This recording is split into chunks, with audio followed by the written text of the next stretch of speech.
Work force trend, آپ کے لیے مشکل لفظ ہوگا لیکن میں اس کا ترجمہ بتا رہا ہوں۔ ورک فورس ٹرینڈ کا مطلب یہ ہے کہ آپ کے شہر میں، آپ کے ملک میں، دنیا میں جابس کہاں پیدا ہو رہی ہیں، کہاں مانگا جا رہا ہے۔ آپ میں سے ٹائپ رائٹر کو خریدنا پسند کرے گا؟ بہت 15,000 کا میں نے لیا تھا 30 سال پہلے، آپ صرف 1,500 روپے دینا چاہتے ہیں، تو مجھے بتائیں آپ میں سے کون ہے جو ٹائپ رائٹر مجھ سے 1,500 روپے خرید رہا ہے؟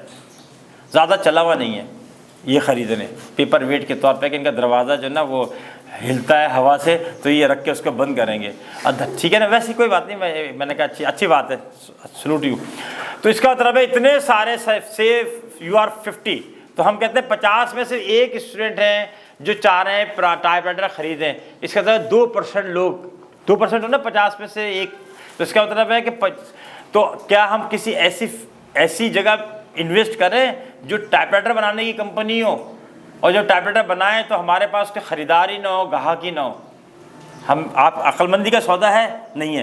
تو اسی طریقے سے یہ بھی یاد رکھیے گا کہ آپ کی نظر ہونی چاہیے کہ آپ کے اپنے شہر میں، پھر کہہ رہا ہوں صوبے میں، ملک میں، اطراف میں ٹرینڈ کیا جا رہا ہے، جابس کس فیلڈ میں پیدا ہو رہی ہیں اور کس فیلڈ میں مانگی جا رہی ہیں، a field, be field.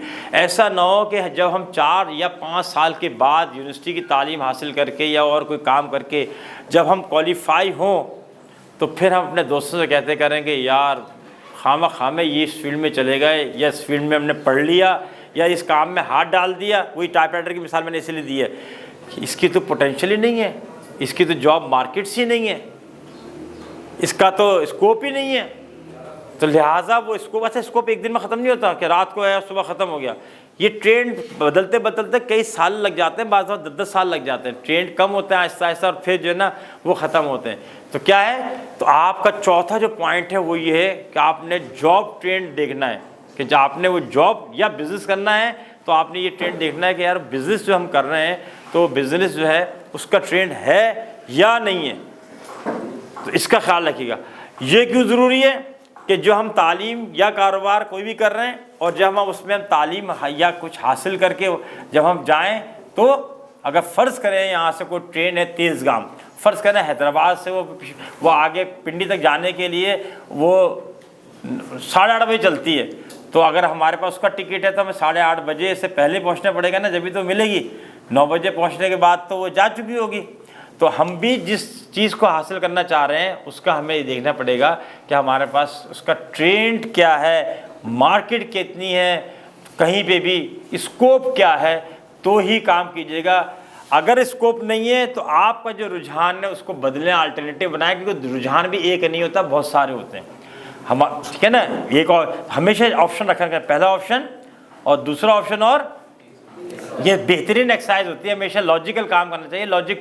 Logic وہ ہوتی ہے جو دلیل کی بنیاد پہ، نومیریکل ویلیوز کی بنیاد پہ، پاسٹ کی بنیاد پہ، ریسرچ کی بنیاد پہ ہوتی ہے، اور ایموشنز وہ ہوتے ہیں جو خواہشیں، جذبات کی بنیاد پہ ہوتے ہیں۔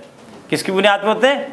اس عمر میں لڑائیاں زیادہ ہوتی ہیں نا، وجہ کیا ہے کہ ہم جذباتی ہوتے ہیں، تو ہمارے جذبات ہمارے ڈیسک ٹاپ پہ ہوتے ہیں، ہمارے جذبات جو ہے ہمارے ڈیسک ٹاپ پہ ہوتے ہیں۔ جیسے ہی کسی نے ان کا ہلکا سا پاؤں ان کے ساتھ لگا، کچھ بھی نہیں ہوا، خالی جوتے پہ ہی لگا، ایک سفید نشان پڑ گیا، مگر یہ جذباتی ہو گئے، ان سے انسلٹ محسوس ہوئی کہ اس نے مجھے جوتا مارا ہے۔ بھائی جوتا مارا نہیں، جوتے سے جوتا ٹکرا گیا، اسی پہ ہم ایک دوسرے کے گریبان پکڑ لیتے ہیں۔ وجہ کیا ہوتی ہے کہ اس ایج کے اندر ایموشنل زیادہ ہو رہے ہوتے ہیں نا ایسا کہ اس نے موٹر سائیکل آگے کیسے نکال دی، اب تو جناب کچھ بھی ہو جائے اس سے مجھے ہرانا ہے۔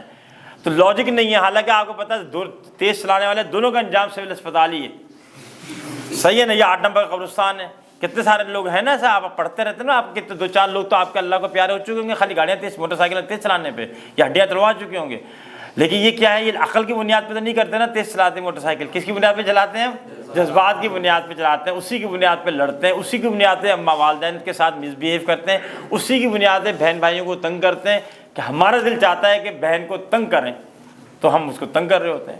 تو یاد رکھیں، ہم نے تو رجحان ہو گیا، پھر والدین کی خواہش ہو گئی، اور پھر آپ میں صلاحیت ہو، چوتھا رجحان ہو، یہ ہو گیا ورک فورس ٹرینڈ، کہ جاب مارکیٹ کیا کہہ رہی ہے، جاب مارکیٹ ہے، تو پھر اس کے بعد پھر ہم نے جا کے کیا کرنا ہے، فیصلہ کرنا ہے. جب فیصلہ کر رہے ہیں تو ٹھنڈے ہو کے کریں, کنسنسس کے ساتھ کریں. جتنے بھی اسٹیک ہولڈرز ہیں, یعنی اسٹیک ہولڈر, بڑے اسٹیک ہولڈر آپ, تو دوسرے نمبر پہ والدین, اور پھر دیکھ لیں کوئی پروفیشنل ہے, کسی نے اپنی زندگی کامیاب, آپ کے خاندان میں کوئی ماموں چچا ہوں جنہوں نے کامیاب زندگی گزاری ہو, ان کو بھی شریک کر لیں اور پھر فیصلہ کریں. تو آپ اللہ کا نام لے کے جس فیلڈ میں بھی جائیں گے, دیکھیں ٹرانسپورٹر نے بہت سارے, انہوں نے بہت سے تو ایسے جنہوں نے بیچاروں نے میٹرک بھی نہیں کیا ہوا, لیکن اس فیلڈ میں ان چیزوں کو دیکھتے ہوئے گئے, وہ میٹرک کے بعد ہی, آپ نے پھر بھی انٹر کر لیا, تو آج بڑے ٹرانسپورٹر کے طور پر مشہور ہیں, آئی ٹی ایکسپرٹ بھی مشہور ہے. تو ہر فیلڈ میں جو نا وہ یاد رکھیں کامیابی ہے, ہر فیلڈ میں کامیابی ہے. جاب مارکیٹس کی کچھ چیزیں ہیں. نمبر ایک تو یہ کہ اخباروں کے اندر ہر اتوار کو, جمعے کو مختلف اخباروں میں جابس آئی ہوئی ہوتی ہے. آپ یہ مت دیکھیں کس کا جنرل مینیجر چاہیے, کس کا سیلز آفیسر چاہیے, آپ یہ دیکھیں کہ بنیادی طور پہ وہ مانگ کس فیلڈ کے لوگ رہیں, کہ سیلز و مارکیٹنگ کا اسکوپ ہے, کیا ڈاکٹرس کی مانگ ہے, کیا انجینئرس کی ہے, کیا آرکیٹیکچر کی ہے, چاہے تھر کول کے اندر کام ہو رہا ہے تو وہ انہیں مائننگ کے لیے لوگ چاہیے, چاہے وہاں ڈمپر چلانے. تو یہ ساری چیزیں اس میں اچھے برے کمزور, بلو کالر جابس والے, وائٹ, سب ہوتے ہیں. آپ کو رجحان پتہ چل جائے گا کہ کس میں لوگ چاہیے ہوتے ہیں, ہمارے ملک میں کہاں لوگ موجود ہیں. صحیح ہے نا. تو یہ جو تو آپ کا میڈیا ہو گیا اور آپ کے انوائرمنٹ ہو گیا, صحیح ہے. اور پھر یہ دیکھیں کہ کون لوگ گئے جس فیلڈ میں وہ سکسیزفل ہوئے ہیں اس جگہ جا کے, اس کا مطلب وہاں اس کی ودھ زیادہ تھی, وہ زیادہ اچھے طریقے سے وہاں کمفرٹیبل چیزوں میں چلے گئے. یہ